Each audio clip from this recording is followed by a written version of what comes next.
I'm Mahalia. Welcome to my first video on this channel.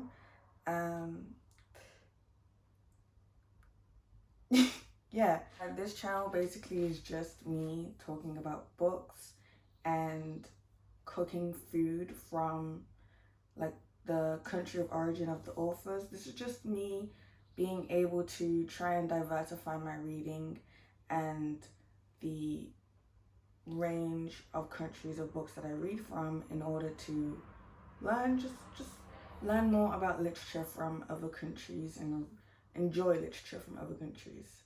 So today I'm going to be making chicken teriyaki, and I'm going to be talking about the book The Village of Eight Graves by author Seishi Yokomizo. So yeah, let's get into it. I've already prepared all the ingredients. I've got the chicken, sugar, soy sauce, and I didn't have any mirin, so I'm having to use rice vinegar for this recipe. But this is for the teriyaki sauce. I've got some rice, and I've got the recipe written down so that I don't forget it. I'm sorry if I make any mistakes. I have never made chicken teriyaki before. I've never even tasted chicken teriyaki before. So I don't even, I won't even know if I've made it right off of my own judgment. Technically, I hope I make it right. But I have had Japanese food before though, and I do like Japanese food. So yeah. So first I'm going to start by oiling the pan.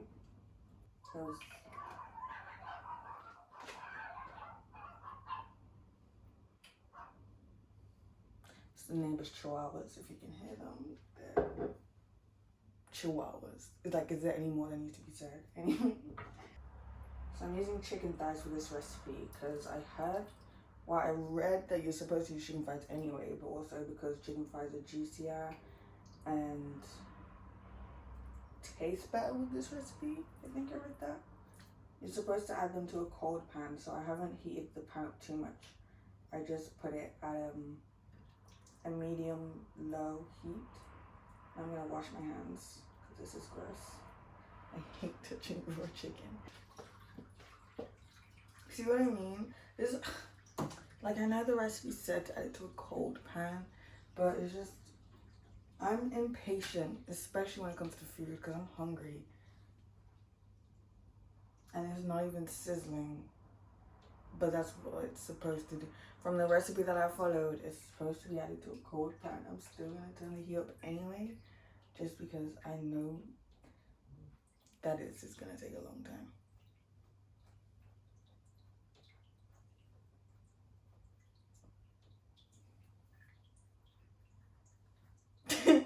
I'll be back. Okay, so the chicken is cooking.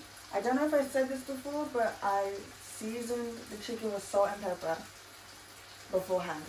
That was all that was said that needed to be seasoned, so that's all I'm seasoning it with. Seasoning it with. Okay, so now that the rice is cooking, I've put 3 tablespoons of rice vinegar, 3 tablespoons of soy sauce, and 3 tablespoons of sugar. And I need a spoon.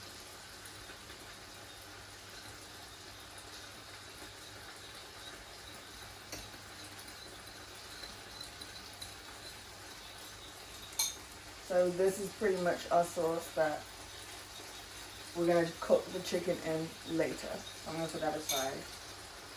These are the vegetables I'm going to cook after I cook the chicken. Also, you're not supposed to overcrowd the pan with the chicken thighs, but I couldn't find a bigger pan, so this is just what we're working with. Also, don't follow this for a tutorial. I will link the recipe that I'm using. I'm saying what I'm doing, but don't listen to me. I don't recommend following me, who has never made or never ate chicken teriyaki before, along for a recipe. We can do it together, but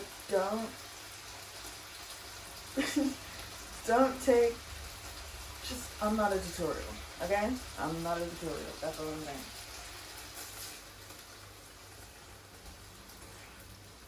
It's not as nice as a color as the video that I was watching, which upsets me a little bit because I strive for perfection, and this is, I'm just kidding. But, you know, it's fine. Now I'm gonna cook the vegetables in the left over chicken fat and the juices it left and everything. I'm having fun. I like cooking. It's fun. You know, when no one's telling you to do it, of course. I don't like getting too much over it.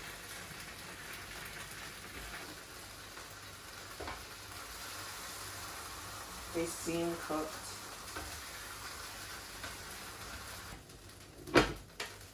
Okay, and in the same pan, I'll be doing the sauce.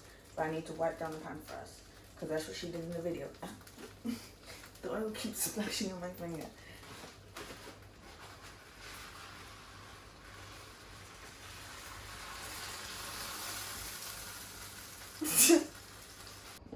And there's the sauce.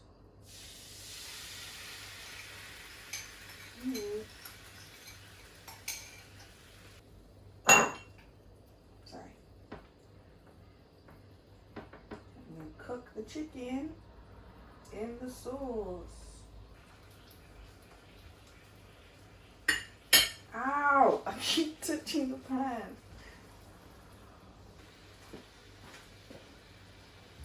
I got scared that I wasn't filming for a second there. I was gonna be so annoyed. That sounds so scary and intimidating. I was gonna be so annoyed. Sorry. I can't take myself seriously, I'm sorry. It smells really good. I wish you could smell it. Because it smells really good. I don't know. I must say, I'm kind of proud of myself. Okay, I think it's good. I think it's good. I think it's cooked. I'm going to put the chicken back.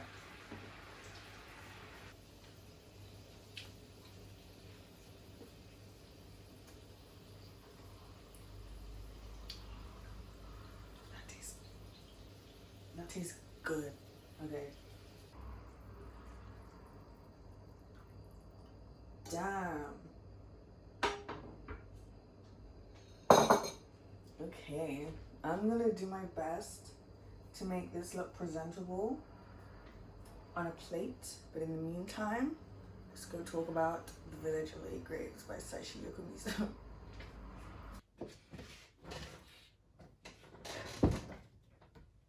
Hi, okay, so let's talk about Seishi Yokomizo's The Village of 8 Graves. This is a classic Japanese murder mystery from the author of The 100 Murders. I've heard about Seishi Yokomizo before because I've seen one of his books and I, looked it up because it seemed like something that was interesting to read. This, The Village of 8 Graves wasn't even the one that I originally planned on reading first. The Inugami Curse first. But I mean, when I was at Waterstones and I saw this there, and I was just like, hey, I want to read that author, so I just picked it up. Didn't really matter to me. What I didn't know though was that this book is a part of a series, a detective series, Kosuki Kindaichi, which is like the detective that turns up in this book. However, that didn't take away from reading this book. It's a series in the same way that Sherlock or Scooby-Doo is a series, and you don't really need to watch the other episodes to understand what's going on. But the weird thing about this, after I found out that it was a series about the detective Kosuke Kindaichi, he doesn't actually appear in that book this much. And the book is also not written from his point of view. I assume that the rest of the series is written from his point of view, because it seemed more like he was just kind of a cameo. It didn't really feel like a book that is part of a set detective novel series. It felt more like he was just a famous cameo on a TV show or something. So the book is a murder mystery, obviously, centered on the village of 8 Graves, and the protagonist Tatsuya, he's returning back to the village of Eight Graves. He was born there, but he has never been there or even really heard of it since his birth because of the backstory of his mother went through. I want to say that in this book there is sexual assault and rape at the beginning in the prologue, just for the backstory. It's not really brought up again after that, and it's not really described in vivid detail. It's more just kind of told to you that that is what happens. So if anyone, if you're sensitive about those topics, then maybe you will want to skip it. But I'm just saying there's not really anything that goes into graphic detail, thank goodness, because I would not want to read that. But it's kind of said in the prologue and then not really brought up much again. But I don't want to spoil anything, so I'm just saying that is the backstory, because his father is this monster, right? Because the village is cursed. The village is cursed, and Tatsuya's family bloodline on his father's side is cursed, and his father had the curse, and it's supposedly passed down in generations. But that's the premise of the village of Eight Graves. The backstory, I'd say, was very well written. It was very compelling. It even was able to add a secondary plot line rather than just the murders. There's a secondary plot line about treasure hunt, for example. Even though that the secondary plot line, I'd say, isn't like, the way it was written for me wasn't written in the most interesting way. I felt like that was like, it could have been added on, but it is very interesting. It adds to the story. I didn't really connect with the protagonist at the start of the novel. I'd say I connected with the protagonist more at the end of the novel. There was also a love story. And me, I love a good romance. I love a good romance plot in a novel when it's sprinkled in there. But this one just didn't feel that natural. I must also say that I thought it was incest at first. Because it just... That's the only spoiler that I'll give you. What you think is gonna be incest is not incest. They are not. They are not cousins. Thank God. Oh my gosh. I was just... Because I hate it whenever in entertainment or in a TV show or in a book, they try to sprinkle in some incest as if I'm not gonna notice. Like in Gossip Girl, when Serena and Dan, how they share a half-brother and yet they still decided to get married. But anyway, the romance for me wasn't really that interesting. It felt more like an infatuation, and it felt like something that could have been developed, after the story. But the relationship in this novel just didn't feel that interesting. To me, at least to me. Let me just say, everything is my opinion. Everything is my opinion. The antagonist, the villain, the murderer, that all made sense. Their reason for it, and how smart they are going about the murders. You don't really see it coming.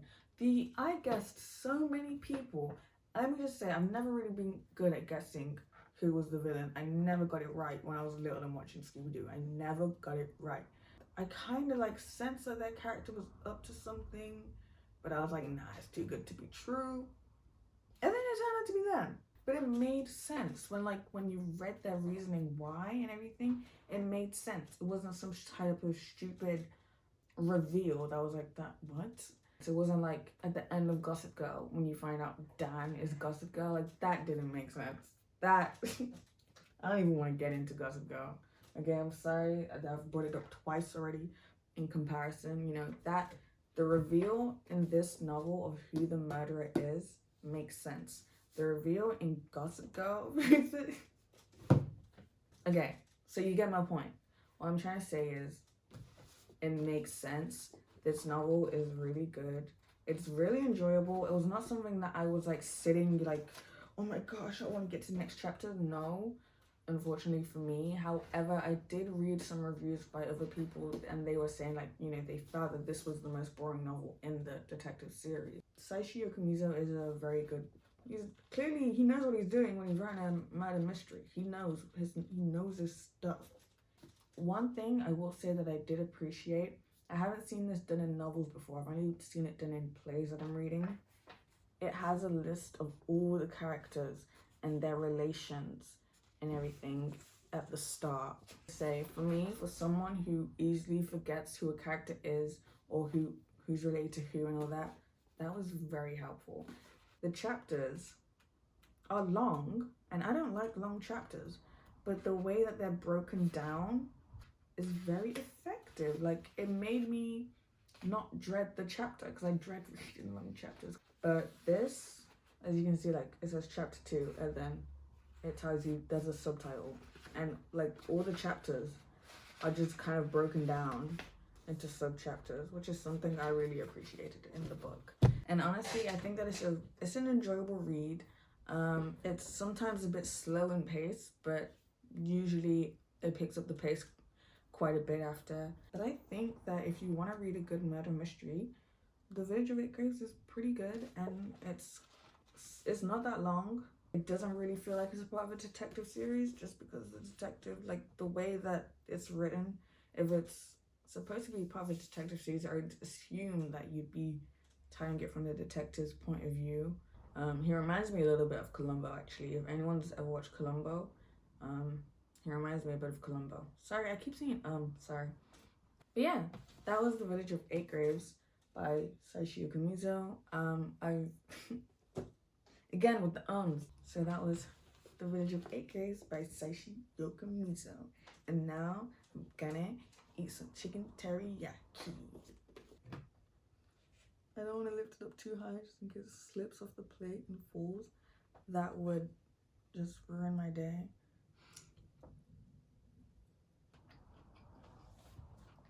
That's good. It's good. It's fantastic. It's beautiful. It's gorgeous. It is a gift to my taste buds and to my stomach, and it tastes good. And if you want to make chicken teriyaki, it's really nice, and I'll link the recipe that I used. Thank you for watching. I hope you make the recipe. I hope you read the book. Bye.